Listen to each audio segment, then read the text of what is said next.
ಕಾರ್ಯಕ್ರಮ ವ್ಯತ್ಯಾಸ ಆಗ್ತದೆ. ವೋಟಿಂಗ್ ಇಲ್ಲ ಅಂದರೆ ಪೂರ ವ್ಯತ್ಯಾಸ ಆಗ್ತದೆ.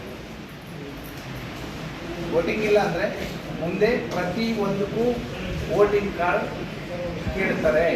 ಎಲ್ಲದಕ್ಕೂ ಸರ್ಕಾರದ ಕಾರ್ಯಕ್ರಮ ಇರ್ಬೋದು ಅಥವಾ ಬೇರೆ ಬೇರೆ ನಮಗೆ ಬೇರೆ ಬೇರೆ ಇದಕ್ಕೆ ಏನು ಬಸ್ಸು ಟ್ರೈನು ಎಲ್ಲದಕ್ಕೂ ಮುಂದಿನ ದಿನದಲ್ಲಿ ಎಲ್ಲದಕ್ಕೂ ನಮಗೆ ವೋಟಿಂಗ್ ಕಾರ್ಡ್ ಕೇಳ್ತಾರೆ. 2014ರಿಂದ ಅಂದರೆ 22 ವರ್ಷ ಆಗಲಿಲ್ಲ. 10 ವರ್ಷಕ್ಕೊಮ್ಮೆ ಮಾಡಬೇಕು ಅನ್ನೋದಿತ್ತು ಮ್ಯಾಪಿಂಗ್. ಪ್ರತಿ 10 ವರ್ಷಕ್ಕೆ BJP ಅವ್ರು ಮಾಡಲಿಲ್ಲ ಅಂತ ಒಂದೇ ಸಲ ರೂಢಿ ಮಾಡಬೇಕು ಅನ್ನೋದು. ಅದನ್ನು ಕಂಡುಕೊಂಡ್ರು ಅಲ್ಲಿ ಎಲ್ಲಿ UP ಅಥವಾ ಬೇರೆ ಬೇರೆ ರಾಜ್ಯದಲ್ಲಿ. ಇಲ್ಲೂ ಆಗಬಾರ್ದು, ನಾವು ಜಾಗೃತರಾಗಬೇಕು.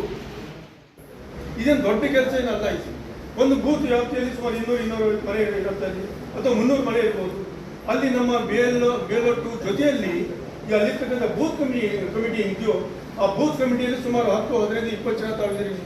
20 ಜನ ಇದ್ದಲ್ಲಿ ನಾವೆಲ್ಲರೂ ಕೂಡ 4-5 ಟೀಮ್ ಮಾಡ್ಕೊಂಡ್ಬಿಟ್ರೆ 4 ಟೀಮ್ ಮಾಡ್ಕೊಂಡ್ಬಿಟ್ರೆ ನೀವು 5 ಜನ ಸೇರಿ ಮಾಡ್ಕೊಂಡ್ಬಿಟ್ರೆ ಎಷ್ಟು ಒಂದು 50ರಿಂದ 60 ಮನೆ ಒಂದೊಂದು ಟೀಮ್ಗೆ ಬರುತ್ತೆ. ಒಂದು 60 ಮನೆಯನ್ನು ನೀವು ಸರಿಯಾದ ರೀತಿಯಲ್ಲಿ ದಿನಕ್ಕೆ ಒಂದು 10 ಮನೆಗೆ ವಿಸಿಟ್ ಮಾಡಿ ಸರಿಯಾಗಿ ಕುತ್ಕೊಳ್ಬೇಕಾಗುತ್ತೆ. ಸುಮ್ಮನೆ ಹೋಗಿ ನೀವು ಬೇಲ್ ಆಯ್ತಾ ಕಾನ್ಫಿಡೆನ್ಸ್ ಕೊಟ್ಟಿದ್ರ ಅಲ್ಲ, ಹೋಗಿ ಕುತ್ಕೊಳ್ಬೇಕಾಗುತ್ತೆ. ಇನ್ನು ನಮ್ಮ ಕಾಂಗ್ರೆಸ್ ಸರ್ಕಾರ ಏನೇನು ಕಾರ್ಯಕ್ರಮ ಕೊಟ್ಟಿದೆ, ಈಗ 5 ಗ್ಯಾರಂಟಿಯನ್ನು ಕೊಟ್ಟಿರುವಂಥ ಸರಿಯಾಗಿ ನೀವು ಕಲ್ತಿದೆಯಾ? ಅದ್ರ ಉಪಯೋಗ ತಗೊಳ್ತಾ ಇದ್ದೀರಾ? ಈಗ ಈ ಒಂದು ಪ್ರಜಾಪ್ರಭುತ್ವ ವ್ಯವಸ್ಥೆಯಲ್ಲಿ ನಾವು ಒಬ್ಬ ಮತದಾರರಾಗಿ ಆ ಮತದಾರರ ಪಟ್ಟಿಯಲ್ಲಿ ಇದ್ದಾಗ ಮಾತ್ರ ನಾವು ಈ ದೇಶದ ಪ್ರಜೆ ಆಗಲಿಕ್ಕೆ ಸಾಧ್ಯ ಆಗ್ತದೆ.